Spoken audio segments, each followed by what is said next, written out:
Hello guys, आप सभी की प्रिपरेशन कैसे चल रही है। तो अभी हम लोग करेंगे क्रॉस इलास्टिसिटी ऑफ डिमांड। ठीक है, अभी हम लोग करेंगे क्रॉस इलास्टिसिटी ऑफ डिमांड, इसके टाइप्स। ठीक है, कल हम लोग ने इनकम इलास्टिसिटी ऑफ डिमांड और क्रॉस इलास्टिसिटी ऑफ डिमांड हम लोग ने किया, उसका फॉर्मूला हम लोग ने क्लियर कर लिया। अभी हम लोग क्रॉस इलास्टिसिटी ऑफ डिमांड की टाइप्स करने वाले हैं।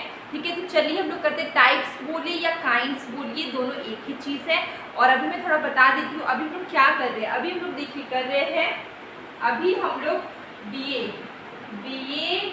इकोनॉमिक्स ऑनर्स, ठीक है, बीए इकोनॉमिक्स ऑनर्स सेमेस्टर 1 का हम लोग यूनिट 2 कर रहे हैं। ठीक है, तो जो भी बीए इकोनॉमिक्स ऑनर्स सेमेस्टर 1 का हम लोग यूनिट 2 कर रहे हैं, ठीक ना। तो सेमेस्टर 1 के जो भी स्टूडेंट हैं उसका यहाँ पे CC1 मतलब सेमेस्टर 1 में 2 पेपर है। एक है इंट्रोडक्टरी माइक्रो इकोनॉमिक्स, ठीक है, दूसरा आपका मैथमेटिकल इकोनॉमिक्स है। तो यहाँ पे देखिए इंट्रोडक्टरी माइक्रो इकोनॉमिक्स का हम लोग यूनिट 1 कर चुके हैं, अभी हम लोग यूनिट 2 कर रहे हैं। वहाँ पे हम लोग डिमांड चैप्टर कर रहे थे। डिमांड के अंदर भी बहुत सारी चीज़ें पढ़नी, इलास्टिसिटी ऑफ डिमांड करना है। तो अभी हम लोग इलास्टिसिटी ऑफ डिमांड के अंदर पढ़ रहे हैं क्रॉस इलास्टिसिटी ऑफ डिमांड। ठीक है, इसके बारे में हम लोग ने कल थोड़ा पढ़ लिया था, इसके बारे में इसका फॉर्मूला ये क्या होता है। इसलिए हम आज हम लोग ज़्यादा टाइम वेस्ट नहीं करेंगे इसमें। आज हम लोग इसके काइंड्स पढ़ेंगे। ठीक है, अगर आप यूजीसी नेट इकोनॉमिक्स के स्टूडेंट्स हैं उनके लिए भी ये वीडियो बहुत हेल्पफुल है, क्योंकि यहाँ से आपके क्वेश्चन बनते हैं और इम्पॉर्टेंट। देखिए थोड़ा समझिए, आपको पता चलेगा कहाँ से क्वेश्चन बनते हैं।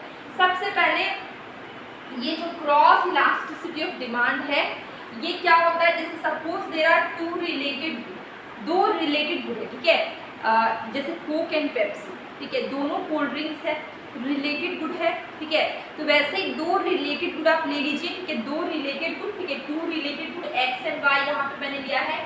Then proportional change in the price of y commodity. ठीक है, यहाँ पे डिमांड थोड़ा सा इरेज हो गया है, यहाँ है डिमांड।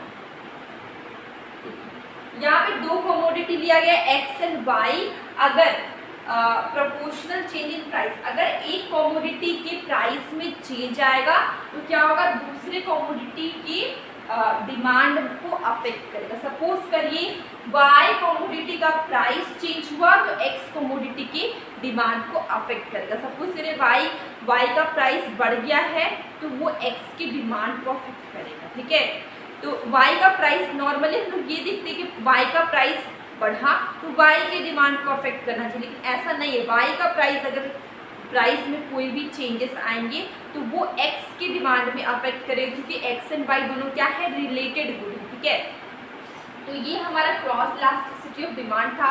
कल हम लोग ने इसका फॉर्मूला देख लिया, आज हम लोग इसकी काइंड्स देखेंगे। ठीक है, 2 काइंड्स होता है, एक होता है positive cross elasticity of demand. ठीक है, एक क्या होता है, positive cross elasticity of demand. ठीक है, यहाँ पे क्या होगा, देखिए सपोज करिए सब्स्टिट्यूट गुड्स। ठीक है, ये सब्स्टिट्यूट गुड्स क्या होता है, हम लोग ने बहुत पहले कर दिया। ठीक है, सब्स्टिट्यूट गुड्स और कॉम्प्लीमेंट्री गुड्स, 2 गुड। ठीक है, 2 गुड, जिस एक गुड के बदले में दूसरा गुड का इस्तेमाल होता है वो होता है सब्स्टिट्यूट गुड। ठीक है, जैसे कि टी एंड कॉफ़ी क्या है, सब्स्टिट्यूट है। अगर आपको चाइना मिले तो आप कॉफ़ी से भी काम चला सकते हैं। ठीक है, तो ये क्या है, सब्स्टिट्यूट गुड्स है। तो अगर हम positive cross elasticity of demand देख रहे हैं, हम लोग ने एग्जांपल लिया सब्स्टिट्यूट गुड्स की। ठीक है, यहाँ पे देखिए 2 good x and y are substitute to each other when the price of y commodity increase. ठीक है, it will cause increase in demand of x. ठीक है, जैसे कि ये टी है, ये है कॉफी।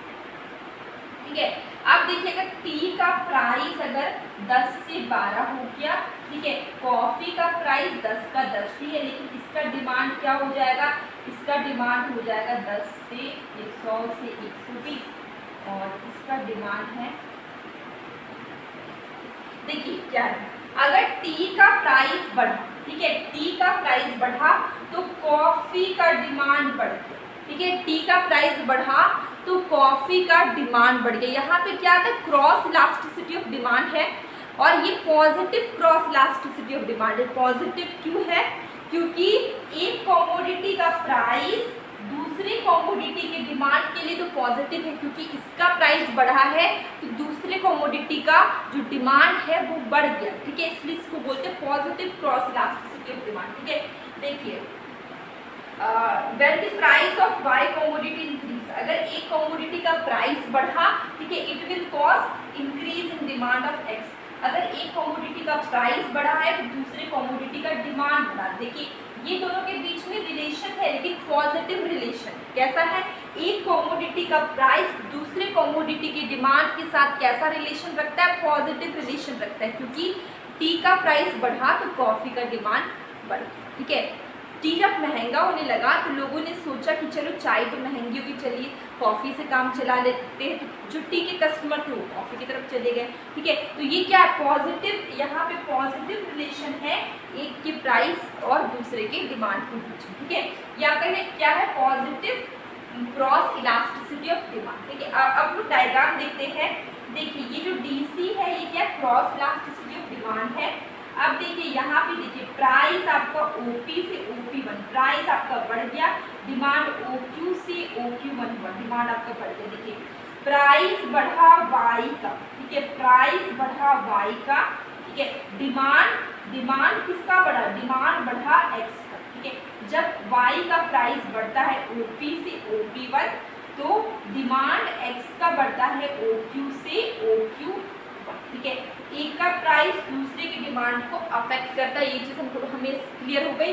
ये इंपॉर्टेंट है। Substitute positive cross elasticity of demand, ये जो चेंजेस है एक का प्राइस दूसरे का डिमांड, ये सब मैंने जो कंसेप्ट बताया है ये सब आपकी, अगर आप आगे UGC नेट की प्रिपरेशन करेंगे तो भी आपको इतना डिटेल में करना होगा, तब आपको एग्जाम के जो क्वेश्चन पेपर है वो अच्छे से क्लियर हो जाएंगे, समझ में आएंगे, ठीक है।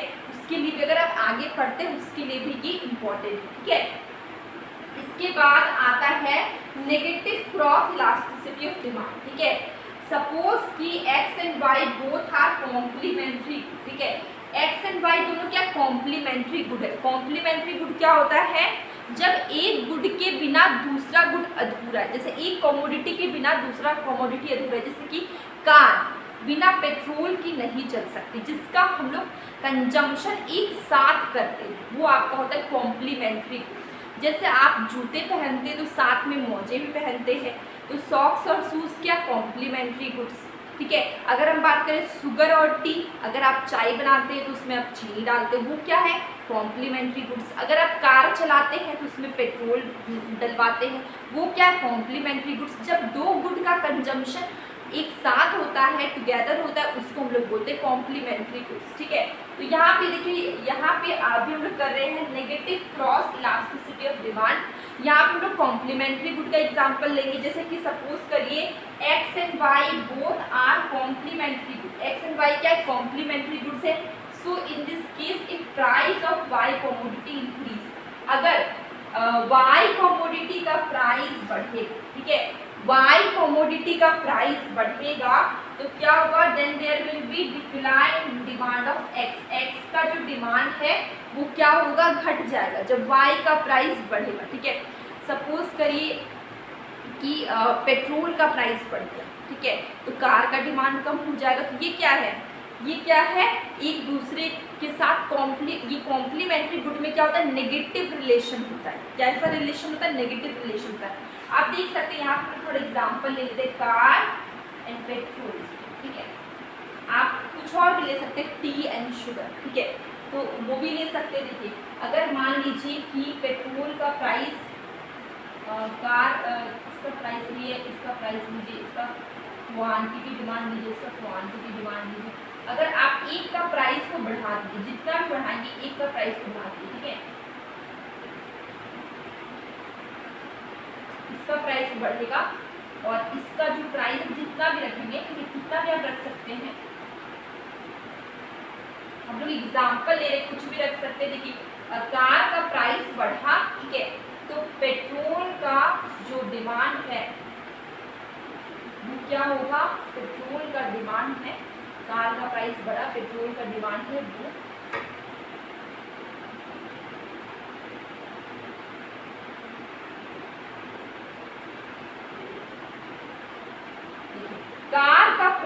बढ़ा तो पेट्रोल का डिमांड घट गया। देखिए पहले 10,000 लीटर डिमांड हो रहा था, अब 9,500 लीटर डिमांड हो रहा है, ठीक है। तो ये क्या है, कॉम्प्लीमेंट्री गुड में एक कमोडिटी का प्राइस दूसरे कमोडिटी की डिमांड के साथ कैसा रिलेशन रखता है, नेगेटिव रिलेशन रखता है, ठीक है।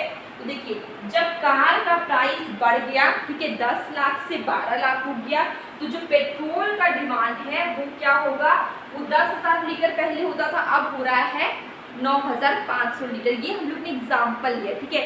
तो जब एक कमोडिटी का प्राइस बढ़ता है, दूसरे कमोडिटी का जो डिमांड है वो घट जाता है, मतलब कि एक कमोडिटी का प्राइस और दूसरे कमोडिटी की डिमांड के बीच में नेगेटिव रिलेशन है, ठीक है। एक कमोडिटी का प्राइस दूसरे कमोडिटी की डिमांड के बीच में कैसा रिलेशन है, नेगेटिव रिलेशन। तो आप देख सकते हैं ये DC क्या है, क्रॉस इलास्टिसिटी ऑफ डिमांड है। यहाँ पे प्राइस बढ़ेगा OP से OP1, ठीक है। Y कमोडिटी का प्राइस बढ़ा OP से OP1, ठीक है, प्राइस बढ़ गया। आप देख सकते हैं X कमोडिटी का डिमांड पहले OQ था इतना, अब घट के क्या हो गया OQ1, ठीक है।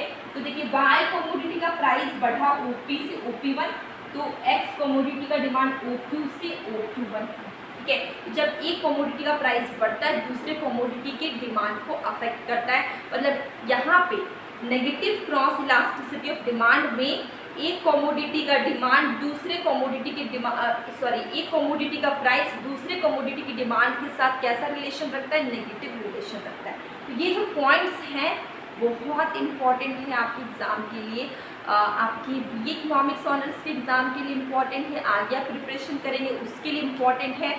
ये आपका बेसिक है जिसको आपको स्ट्रॉन्ग रखना है, ताकि आप आगे अगर कंटिन्यू करेंगे इकोनॉमिक्स तो भी आपको कोई प्रॉब्लम नहीं आएगी, आप आराम से कर लेंगे, ठीक है। इसको आपको अच्छे से पढ़ना है। और ये हमारा kinds of cross elasticity of demand हमारा हो चुका है, और डेली हम लोग शॉर्ट वीडियो में क्वेश्चन में आपसे पूछती हूँ, कभी कभी मैं शॉर्ट कंसेप्ट बताती हूँ, आप उसे भी ज़रूर देखिए, आपको काफ़ी हेल्प होगी। अब हम मिलेंगे एक न्यू वीडियो में।